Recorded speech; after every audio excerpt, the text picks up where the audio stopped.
ವೀರಶೈವ ನ್ಯೂಸ್ಗೆ ಸ್ವಾಗತ. ಇದು ವೀರಶೈವ ಲಿಂಗಾಯತರ ಧ್ವನಿ.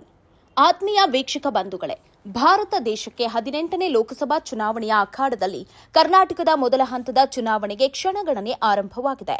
ಬೆಂಗಳೂರು ದಕ್ಷಿಣ ಲೋಕಸಭಾ ಕ್ಷೇತ್ರದಿಂದ ಕಾಂಗ್ರೆಸ್ ಪಕ್ಷದ ಅಭ್ಯರ್ಥಿಯಾಗಿ ಸ್ಪರ್ಧಿಸಿರುವ ಸೌಮ್ಯಾ ರೆಡ್ಡಿ ಅವರಿಗೆ 8 ವಿಧಾನಸಭಾ ಕ್ಷೇತ್ರಗಳಲ್ಲಿ ವಾಸವಾಗಿರುವ ವೀರಶೈವ ಲಿಂಗಾಯತ ಸಮಾಜದ ಮತದಾರರು ಕ್ರಮ ಸಂಖ್ಯೆ 3ಕ್ಕೆ ಮತ ನೀಡಬೇಕು ಅಂತ ಬೆಂಗಳೂರು ಮಹಾನಗರ ಪಾಲಿಕೆಯ ಮಾಜಿ ಉಪ ಮಹಾಪೌರರಾದ ಬಿಎಸ್ ಪುಟ್ಟರಾಜ್ ಮನವಿ ಮಾಡಿದ್ದಾರೆ. ಕಾಂಗ್ರೆಸ್ಗೆ ಯಾಕೆ ಮತ ನೀಡಬೇಕು ಅಂತ ವಿವರಿಸಿದ್ದಾರೆ. ಬೆಂಗಳೂರು ಮಹಾನಗರ ಪಾಲಿಕೆಗೆ ಉಪಮೇಯರ್ ಆಗಿ ಮಾಡಿದ್ದು ಕಾಂಗ್ರೆಸ್ ಪಕ್ಷ.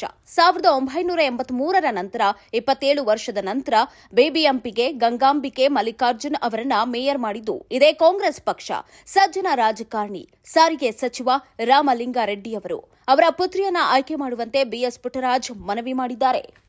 ಬೆಂಗಳೂರು ದಕ್ಷಿಣ ಲೋಕಸಭಾ ಕ್ಷೇತ್ರದ ಮತದಾರ ವೀರಶೈವ ಲಿಂಗಾಯತರ ಮತದಾರ ಬಂಧುಗಳಲ್ಲಿ ವಿನಂತಿಸಿಕೊಳ್ಳುವುದೇನೆಂದರೆ, ನಮ್ಮ ಜನಪ್ರಿಯ ಸಚಿವರಾದಂಥ ರಾಮಲಿಂಗಾರೆಡ್ಡಿಯವರ ಮಗಳಾದಂಥ ಸೌಮ್ಯಾ ರೆಡ್ಡಿಯವರು ಸೀರಿಯಲ್ ನಂಬರು 3, ಅದಕ್ಕೆ ನಮ್ಮ ಹೆಚ್ಚಿನ ಮತಗಳಿಂದ ನಮ್ಮ ವೀರಶೈವ ಲಿಂಗಾಯತ ಸಮಾಜದವರು ಜಯನಗರ, ವಿಜಯನಗರ, ಪದ್ಮನಾಭ ನಗರ, ಗೋವಿಂದರಾಜ ನಗರ, ಚಿಕ್ಕಪೇಟೆ, BTM ಲೇಔಟು, ಪದ್ಮನಾಭ ನಗರ ಈ ಭಾಗದ 8 ವಿಧಾನಸಭಾ ಕ್ಷೇತ್ರದ ಮತದಾರ ಬಂಧುಗಳು ನಮ್ಮ ಸಮಾಜದವರು ಹೆಚ್ಚಿನ ಮತಗಳಿಂದ ಸೌಮ್ಯಾ ರೆಡ್ಡಿಯವರನ್ನು ಆರಿಸಿ ಕಳಿಸಬೇಕು ಅಂತ ನಮ್ಮ ಸಮಾಜ ಬಂಧುಗಳಲ್ಲಿ ಕಳಕಳಿಯಿಂದ BS ಪುಟ್ಟರಾಜು, ಬೆಂಗಳೂರು ಉಪಮಹಾಪೌರರು